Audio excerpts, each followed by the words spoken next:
గుడిగంట్లు. ఈ రోజు స్టోరీ విషయానికి వస్తే మనోజు కళ్ళల్లో గాజు పెంకులు అయితే గుచ్చుకుంటాయి.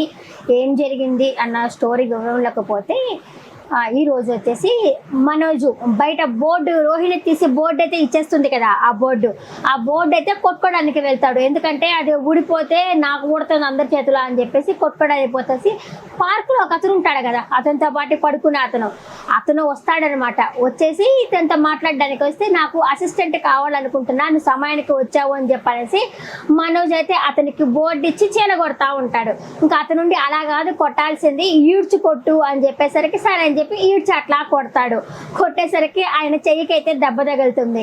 దెబ్బ తగిలినాక నీ చేత తన్నులు తినడానికే వచ్చినట్టున్నాను నేను అనేసరికి సరే నువ్వు ఎందుకు వచ్చావు అని చెప్పేసి మనోజ్ అయితే అతన్నైతే అడుగుతాడు.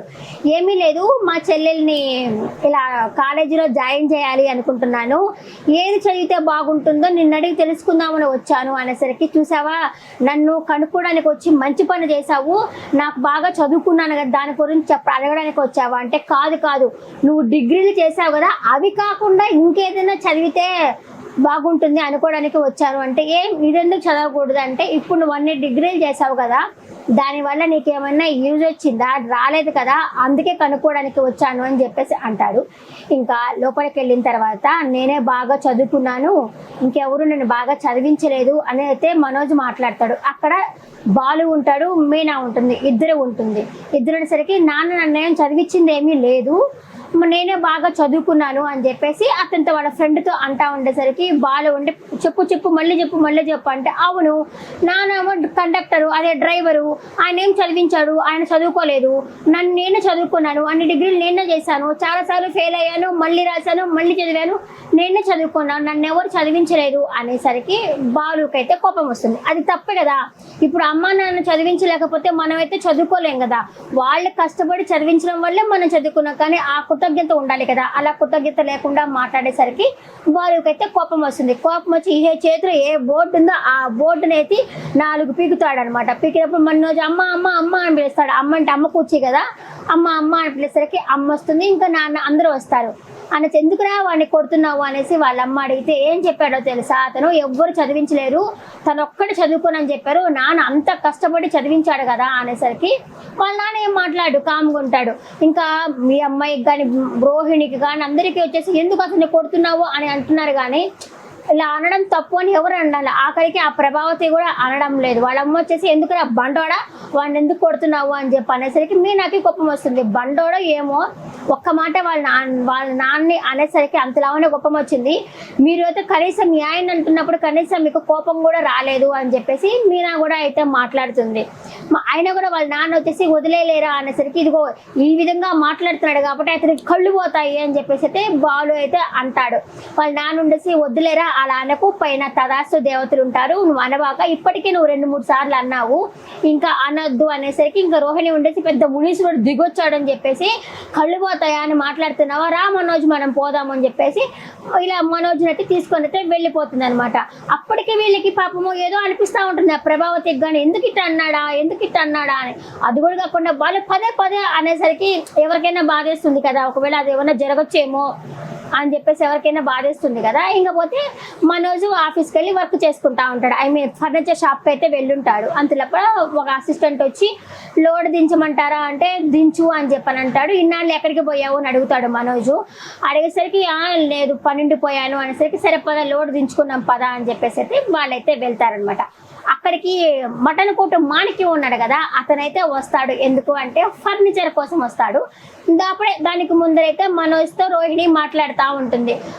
మనోజ్ అంటాడు నేను అన్ని డిగ్రీలు చేశాను, ఎవరైనా సరే నువ్వు ఇన్ని డిగ్రీలు చేసావు అని చెప్పి మాట్లాడారా, మా నాన్నని మెచ్చుకుంటున్నారు, ఆ బాలు ఏమో నన్ను కొడుతున్నాడు అనేసరికి రోహిణి కూడా చెప్తుంది కష్టపడి చదివించింది మీ నానే కదా, అలా మాట్లాడడం తప్పు నువ్వు అని చెప్పేసరికి నువ్వు కూడా నన్నే అంటావా అంటే ఎవరైనా సరే నిన్నే అంటారు అని చెప్పి రోహిణి కూడా మంచిగా చెప్పింది ఈ విషయంలో మాత్రం. ఇంకా సరేలే అని చెప్పి అది లోడ్ అయితే దించుకోవడానికి అయితే పోతారు. ఇక్కడ బాలు వచ్చేసి మీనా బాలు వాళ్ళ అమ్మ వీళ్ళ మా నాన్న మాట్లాడుకుంటుంటే ఇంకా ఇది కట్ చేయాలన్న ఉద్దేశంతో వాళ్ళ నాన్న ఉండేసి సరే మనము ఆ రంగా వాళ్ళ పెళ్ళికి వెళ్ళాలి కదా, వాళ్ళ కూతురు పెళ్ళికి వెళ్ళాలి కదా, మనం ఏదైనా గిఫ్ట్ కొనాలి కదా, పోయి కొందాము అని చెప్పేసరికి ఎక్కడికి వెళ్దామంటే ఎక్కడికి ఎందుకు మన షాప్కే వెళ్దాము అని చెప్పేసి వాళ్ళ నాన్న అంటాడు. ఇంకా మీనా కూడా అంటుంది, మనదే కదా 40 లక్షలు తీసుకునే కదా వాళ్ళ షాప్ పెట్టింది, మన దాంట్లో మనం వస్తువులు కొనుక్కోవడానికి ఏమైంది, వెళ్ళండి అని చెప్పేసి అంటుంది. ఆల్రెడీ భయపడతా ఉంది ప్రభావతి. వీడు కానీ వచ్చాడంటే వాడిని ఉరికిచ్చి కొడతాడు అని చెప్పి అనేసరికి మీనా కూడా ఉండేసి, అవును కొడతాడు కానీ జాగ్రత్త మామయ్య, అతన్ని చూసుకోండి అని చెప్పానంటే, నీ వాళ్ళకి కూడా కొంచెం మీరు అట్లా చేయొద్దు అని చెప్పేసి పంపిస్తుంది అనమాట. సరే ఇంకా వీళ్ళిద్దరు ఫర్నిచర్ కొందామనేసి అక్కడికైతే వెళ్తారు. అదే సమయానికి ఆ మాణిక్యం కూడా వస్తారు. అంటే ఇద్దరు పెళ్లికే ఒకరి పెళ్లికే వీళ్ళిద్దరు పోవాల్సిందే. ఫర్నిచర్ ఈయన దగ్గరే కొండమనికి వచ్చేసరికి ఈ అమ్మాయి షాక్ అవుతుంది, అరే నువ్వు ఎందుకు వచ్చావు అని చెప్పనేసరికి, లేదు మా చెల్లెలు కూతురు వాళ్ళ పెళ్ళి అయితే ఉంది, వాళ్ళ కొడుకు పెళ్ళి ఉంది, నేను ఫర్నిచర్ కొనడానికి వచ్చాను అని చెప్పేసి మాణిక్యం అయితే చెప్తాడనమాట. సరే నీకంటేనా రా చూపిస్తానని చెప్పేసి అతనికైతే బీరువా చూపిస్తుంది. ఈయనైతే హెల్మెట్ పెట్టుకుంటాడు ఎవరికి కనపడకుండా, ఎందుకంటే ఆ మనోజ్కి ఇంకెవరైనా వస్తే కనపడకుండా ఉండాలని చెప్పేసి ఆ మాణిక్యం హెల్మెట్ పెట్టుకుంటారు. అదే సమయానికి బాలు వాళ్ళు కూడా షాప్లోకి అయితే వస్తారు. వచ్చేసరికి అసలు గూస్ బంప్స్ తెలుసా, అయ్యో బాలు చూసేస్తాడేమో అని చెప్పేసి నాకైతే అట్లాగే అనిపించింది. ఎవరికైనా అట్లాగే అనిపిస్తుంది, కానీ డైరెక్టర్ మాత్రం చూడనేళ్ళే.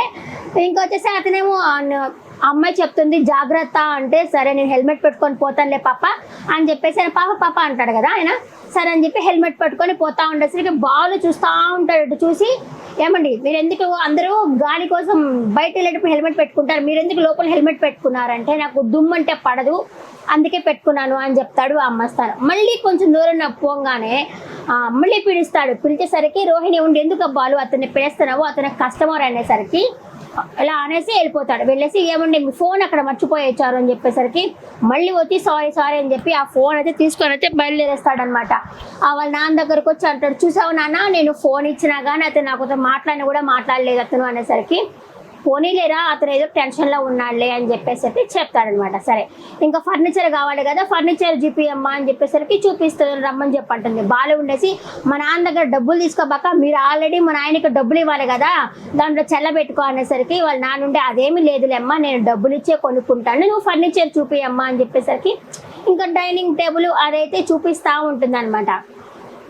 అలా చూపిస్తున్నసరికి బాలు వచ్చేసి ఇదెందుకు అదెందుకు అని మాట్లాడిసి వాళ్ళ నానండి, ఒరే నువ్వు ముందు ఇక్కడ నుంచి పోరా, ఏదో ట్రిప్కి వెళ్ళాలన్నావు కదా నువ్వైతే వెళ్ళు, నేనైతే ఫర్నిచర్ చూసుకుంటాను అని చెప్పేసి అయితే అంటాడు. సరే అని చెప్పేసి ఫర్నిచర్ చూసుకుంటా ఉంటాడు, ఆయన వెళ్ళిపోతాడు. ఇక్కడ మనోజ్కి కొంచెం హెడ్ఏక్గా ఉంటుంది అనమాట, ఎందుకంటే ఆ బాలుతో తన్నులు తిన్నాడు కదా, డిప్ప మీద కొట్టాడు, తన్నులు తిన్నాడు కదా, అందుకని ఒక టాబ్లెట్ కొందాము అన్న ఉద్దేశంతో మెడికల్ షాప్కి అయితే వెళ్తాడు.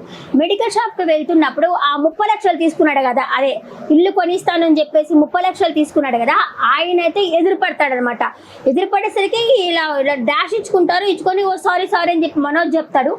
మరి ఏంటి నేను ఎక్కడో చూసినట్టుందని, నువ్వు నా 30 లక్షలు అని చెప్పి ఆయన తరుము, ఇంకా ఆయన పరిస్థితి కొట్టడం, బాలు ఏమో వెనకాల తరుముకుంటా పోతాడు.